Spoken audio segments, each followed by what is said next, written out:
No matter what your skills are, at international border, it's your passport that speaks for you. A high school dropout from Norway or the UK is able to travel to 180 destinations around the world. But a renowned gynecologist from Kenya, for instance, might not even be able to attend an important medical conference in the UK because of the visa issues. That's the irony of today's world. 13 years ago, when we first started telling people that they could acquire another citizenship without even leaving their place of residence, many were skeptical, even surprised. Today, acquisition of citizenship by investment has become a widespread phenomenon from Miami to Melbourne.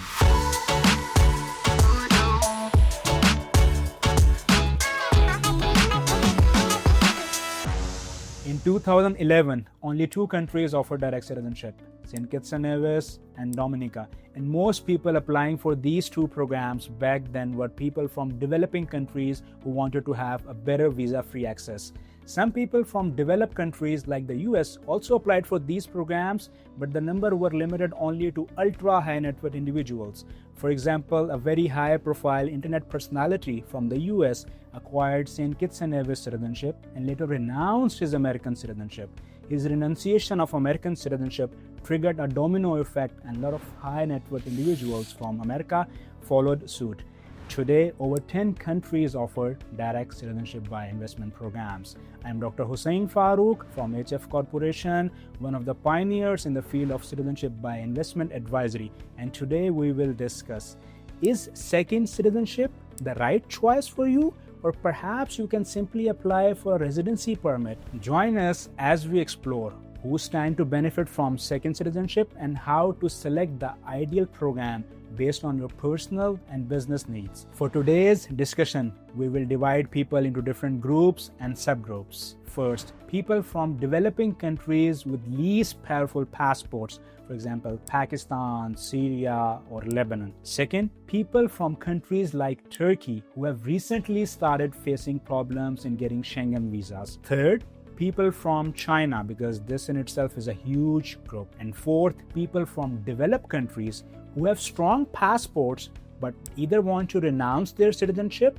or are looking for a plan B. If you are from a developing country like Pakistan, Syria, Lebanon, or Kenya, you firsthand know the hurdles and frustrations of obtaining visas. If you are, for instance, from Pakistan wanting to travel to Schengen, getting a visa can be an uphill battle. You would have to wait for 7 to 8 months with a 40 to 50% chance that your application might be rejected.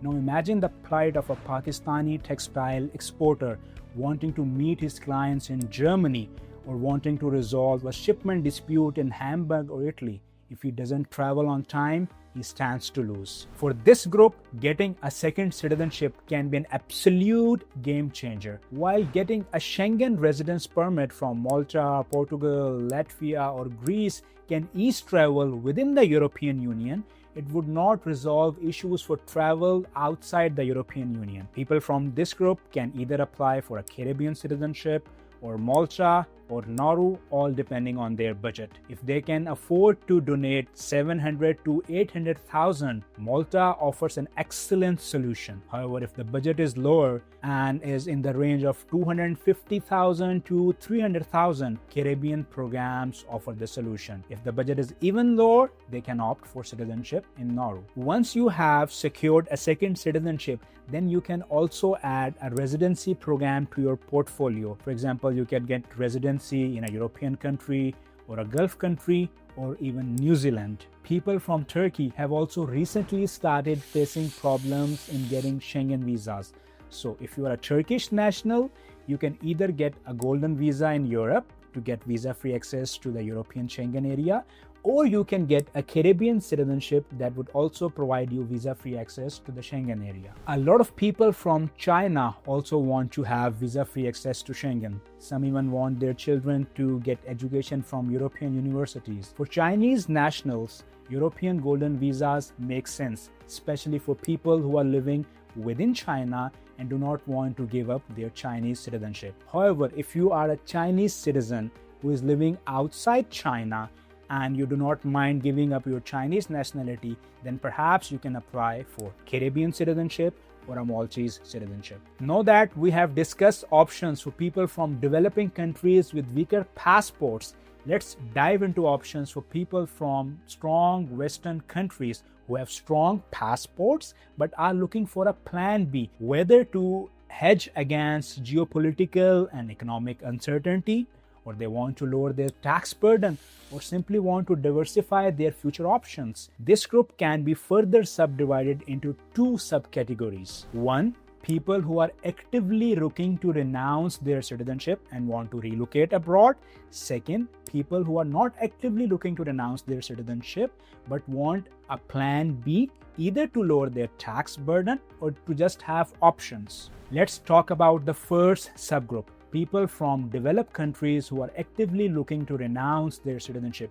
This generally involves American, as USA is one of the very few countries in the world that imposes worldwide taxation on its permanent residents and citizens. If you are an American and are actively looking to renounce your American citizenship, you need to apply for a second citizenship. Caribbean citizenship might make sense for you. It's a region closer to America. You may be familiar with the region, and the cost is not too high. If you can afford to donate $700,000 to $800,000, then perhaps you can apply for citizenship in Malta. It would not only give you kind of a neutral passport with excellent visa-free travel, but it would also give you settlement rights within the European Union. Once you have sorted out your nationality, then you can apply for a residency permit based on your preferences. It could be in Latin America, it could be in Europe, or Dubai for that matter. But you need to keep in mind that simply getting a second citizenship would not reduce your tax burden within the US. So you would have to plan to renounce your citizenship in the US. For some, renunciation can be a straightforward process, but if your net worth exceeds $2 million US, or your annual tax liability exceeds a certain threshold, you might be considered a covered expatriate under Section 877A of the IRC. And if you are a covered expatriate, then you would have to pay exit taxes before you can renounce your citizenship. After all, it's not easy to cut ties with Uncle Sam. If you are from this group, feel free to reach out.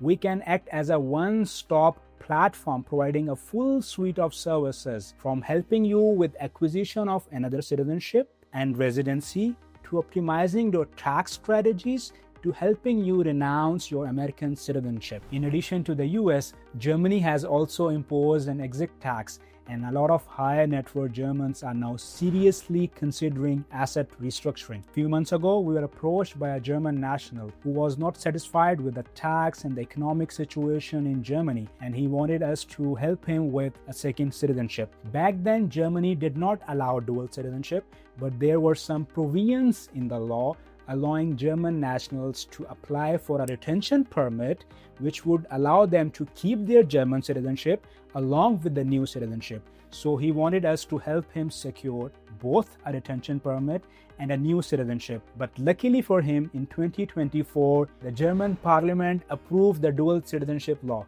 allowing German nationals to keep their German citizenship in addition to the newly acquired citizenship. And that made things easier for him and other Germans. Now, the second group, that is, you are not immediately looking to renounce your American, British, Canadian, or Australian citizenship, but you're looking to diversify and want to have a plan B or C in your pocket. If you are from within this group, you can either get residency in a tax-friendly jurisdiction, or you can combine a residency with a cost-efficient citizenship from Caribbean or countries like Vanuatu or Nauru. A lot of British people have recently moved their residence to Dubai because they are no longer satisfied with the economic situation in the UK, or they do not want to pay a huge amount of taxes in the UK. by simply moving their residence to the UAE, they can get rid of the heavy taxation in the UK. But if you are an American, simply moving your residence to another country would not resolve your tax issues. You would have to do tax structuring, and you may either have to renounce your American citizenship, because as long as you are an American permanent resident or a citizen, you are liable to pay taxes on your worldwide income, regardless of which group you are from. If you're looking for global diversification, be it through citizenship, residency, or international banking, we at HF Corporation act as a one-stop shop.